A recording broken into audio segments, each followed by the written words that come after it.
2025 సంవత్సరం గురించి 3 గొప్ప ప్రవచనాలను పరిశుద్ధాత్మ దేవుడు బయలుపరిచారండి. ప్రార్థన చేసినప్పుడు ఈ 2025 సంవత్సరంలో 3 గొప్ప ప్రవచనాలు దయచేశాడు. అవి మీతో పంచుకోవాలని ఆశపడుతున్నాను.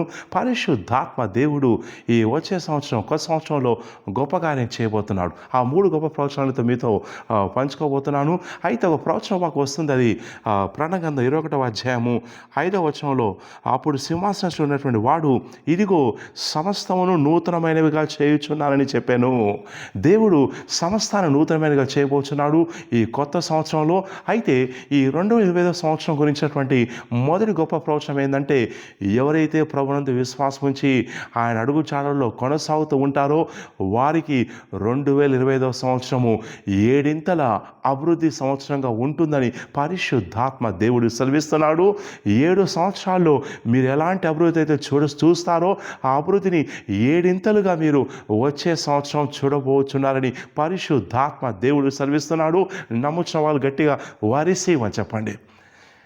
రెండో గొప్ప ప్రవచనం 2020 సంవత్సరం గురించి రెండో గొప్ప ప్రవచనం ఏంటంటే, ఈ వచ్చే సంవత్సరం 2025లో దేవుని ప్రజలు అనేక ఏరియాస్లో పాలిస్తారు, ఏలుతారని పరిశుద్ధాత్మ దేవుడు సెలవిస్తున్నాడు. మీరు గవర్నమెంట్ డిపార్ట్మెంట్లో ఉన్నా, ప్రైవేట్ డిపార్ట్మెంట్లో ఉన్నా, సేవలో ఉన్నా, ఉద్యోగంలో ఉన్నా, వ్యాపారంలో ఉన్నా కానీ ఏ ఏరియాలో అయితే మీరు ఉన్నారో, ఎవరైతే ప్రభునందు విశ్వాసం ఉంచి ఆయనకు లోబడుచు పరిశుద్ధంగా జీవిస్తూ ఆయన అభిషేకంలో కొనసాగుతున్నారో పరిశుద్ధాత్మ దేవుడు సెలవిస్తున్నాడు. ఆయా విభాగాల్లో దేవుడు మిమ్మల్ని తలగా ఉంచబోతున్నాడు. తోకగా మీరు ఉండరు. ఆ స్థానంలో ఆ స్థాయిలో యేసుక్రీస్తు నామంలో మీరు పాలించేవారుగాను ఏలేవారుగాను ఉంటారని పరిశుద్ధాత్మ దేవుడు సెలవిస్తున్నాడు. నమ్ముచిన వాళ్ళు గట్టిగా వరిసేవని చెప్పండి. మూడో గొప్ప ప్రవచనం ఏంటంటే, ఈ 2025 సంవత్సరంలో మీరు ఆత్మలో ఎంతగానో ఎదుగుతారు, వర్ధిల్లుతారని పరిశుద్ధాత్మ దేవుడు సెలవిస్తున్నాడు. ఇన్ని సంవత్సరాల పాటు ఆచారకరంగాను సాంప్రదాయపరంగా మీరు జీవించ ఉండవచ్చు. కానీ ఈ నూతన సంవత్సరంలో మీరు ప్రవేశిస్తుండగా ఆత్మలో మీరు ఎదుగుతారు, బలపడతారు.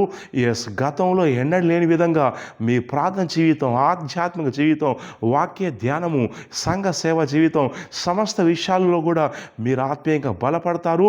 దేవుణ్ణి మరింత ఎక్కువగా మీరు తెలుసుకొని ఆయన కోసం జీవించే వారిగా ఉంటారని పరిశుద్ధాత్మ దేవుడు సెలవిస్తున్నాడు. ఈ 3 గొప్ప ప్రవచనాలు ఉన్నాయండి. సో ఒకటి, ఏడింతల అభివృద్ధి ఏడాదిగా ఉండబోతుంది. రెండవది, దేవుని ప్రజలు ఏలుతారు, పాలిస్తారని పరిశుద్ధాత్మ సెలవిస్తున్నాడు. మూడవది, మీరు ఆత్మలో ఆత్మీయంగా మరింతగా ఎదిగి బలపడతారని సెలవిస్తున్నాడు. నేను ప్రవచిస్తున్నాను, ఈ 3 గొప్ప ప్రవచనాలు ఈ 2025 సంవత్సరంలో మీ జీవితంలో నెరవేరుతారని నేను ప్రవచిస్తున్నాను. నమ్ముచిన వాళ్ళు గట్టిగా అరిసివని చెప్పండి.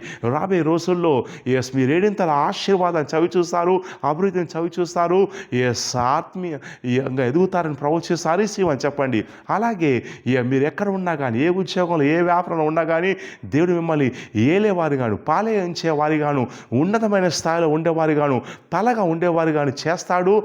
అలాగే ఈ వచ్చే సంవత్సరము దేవుని వాక్యాన్ని బాగా ధ్యానించి ఆత్మలు ఎదిగేవారికి ఉంటారు. ఇవన్నీ ఎవరికంటే, ఎవరైతే యేసుక్రీస్తు ప్రభువుని నమ్ముకుంటారో, మారుమనసు పొంది పరిశుద్ధాత్మని పొందుకొని ఆయన అభిషేకాన్ని పొందుకొని ఆయన వాక్యానుసారంగా జీవిస్తూ, లోపడుచు పరిశుద్ధంగా జీవిస్తూ ఆయన స్వరాన్ని వింటూ ఉంటారో వారందరికీ పరిశుద్ధాత్మ దేవుడు సెలవిచ్చే మాట ఏంటంటే, ఈ 3 గొప్ప ప్రవచనాలు మీ జీవితంలో నెరవేర్చబడుతున్నాయి. మీరు సాక్ష్యం చెప్పబోతున్నారు. 2025 డిసెంబర్ 31లోగా మీరు ఆ రోజు వచ్చి సాక్ష్యం చెప్పబోతున్నారు. అద్భుతాలు జరుగుతాయి. తండ్రి, ఏ 3 ప్రవచనాలు నేను రిలీజ్ చేస్తున్నాగా వారి జీవితంలో కార్యం జరుగునుగాక యేసుక్రీస్తు నామములో ప్రార్థిస్తున్నాం తండ్రి. ఆమేన్. ఈ వీడియోని షేర్ చేయండి, లైక్ చేయండి, మీ స్నేహితులు షేర్ చేయండి. అలాగే YouTube channel prophet James YouTube ఛానల్ని సబ్స్క్రైబ్ చేయండి, గంట బెల్ నొక్కండి, లైక్ చేయండి, షేర్ చేయండి, ప్రార్థించండి. దేవుడి 3 ప్రవచనాలు మీ జీవితం నెరవేర్చబోతున్నాడు. మీరు సాక్ష్యంతో రాబోతున్నారు. God bless you. See you next time.